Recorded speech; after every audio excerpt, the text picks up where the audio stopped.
Hi there, my name is Miss Clarkson and I'm Principal Teacher at Beith Primary School. Today I'm going to talk to you about play-based learning and how it works in our school. This year we started our journey with play-based learning after 9 months of research and planning. There can be lots of misconceptions around play, and I'm sure that many of you have lots of different questions. So since we can't have you in school to talk about it, I thought the best thing that we could do is to make a video.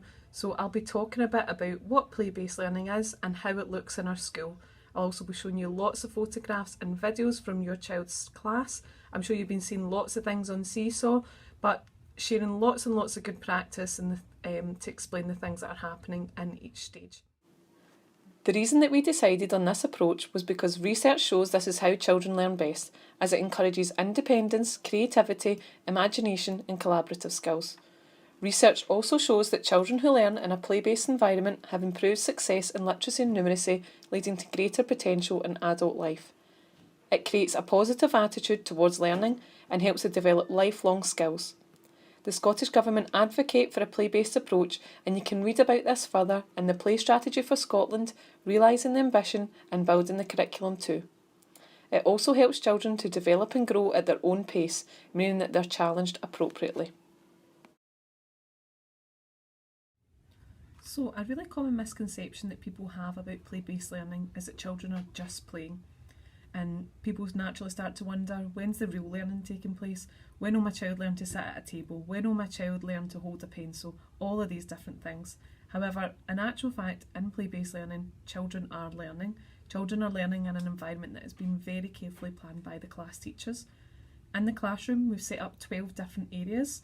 We have literacy, numeracy, reading, writing, construction, role play, which could be a cafe one week, it could be a home corner the next week, it always changes based on children's interests.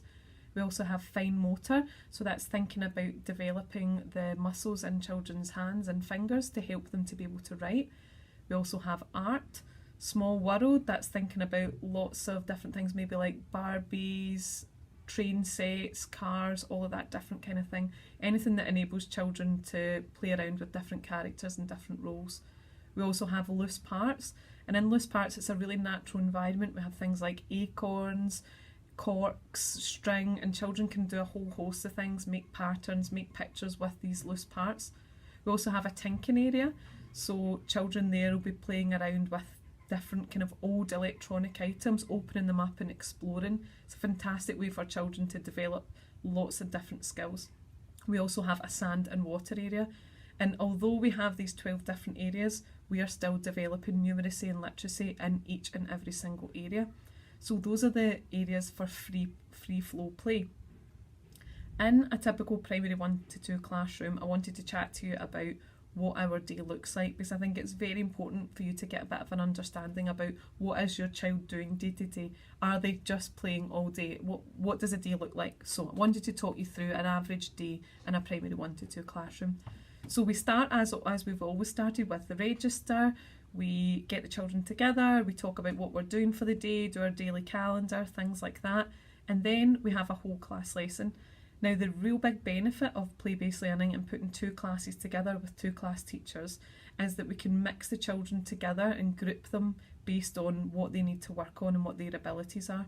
So 2 class teachers can both be taking a group of children for a whole class literacy lesson, and that can be anywhere between 5 and 15 minutes depending on the age of the children, depending on their focus and depending on what they're working on. So a whole class literacy lesson, and then we move into free flow play. And when we say free flow play, that means children are the ones who choose which area they go to, and they also choose what they do in that area. There will also be adults around the room, could be class teachers, could be classroom assistants, supporting children in their play. They'll be observing them.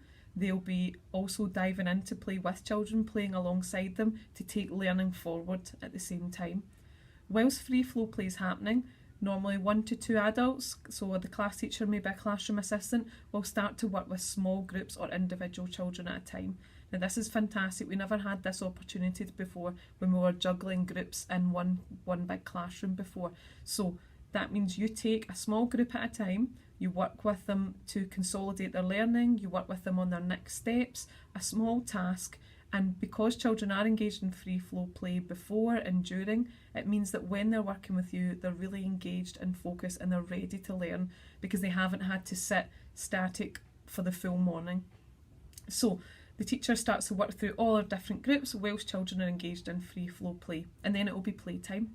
And after playtime, we follow the exact same routine except with numeracy. So we have a whole class numeracy lesson, and then we start with free flow play. And whilst children are free flow playing, adults again will be supporting them in the room, taking forward numeracy and literacy in each of the areas, and 2 adults in the room will be then working with each individual group or working with individuals on their own on a task or taking them forward in their learning and giving them support. So this approach to learning actually gives us more face-to-face time with children than we ever have had before, and it gives children much more of an opportunity to develop and to grow as a learner. It also gives us more opportunity to think of each child as an individual, which is very, very important. Then we'll move on to lunchtime. After lunchtime, the afternoons look different in every stage, every day. There could be free flow play, it could be topic time, music, drama. We look at all our other curricular areas then. We also try to have a few outdoor learning sessions a week. Children will have gym in the afternoon. And the reason we do all this in the afternoon is we try to keep the morning time all focused on numeracy and literacy, really helping to plug any gaps, really helping to support and challenge and push our children forward. During free flow play, each stage also has something that we call dual jobs, and these are jobs that a child has to complete during free flow play at some point throughout the day. They choose when they do it, but it has to be completed by the end of the day. And generally we choose 1 to 3 dual jobs a day, and what happens is the children will take their job, complete it, and then they put either a jewel up at their name or a jewel in the box to see they've completed their job. And this is just another opportunity for children to consolidate their learning as well.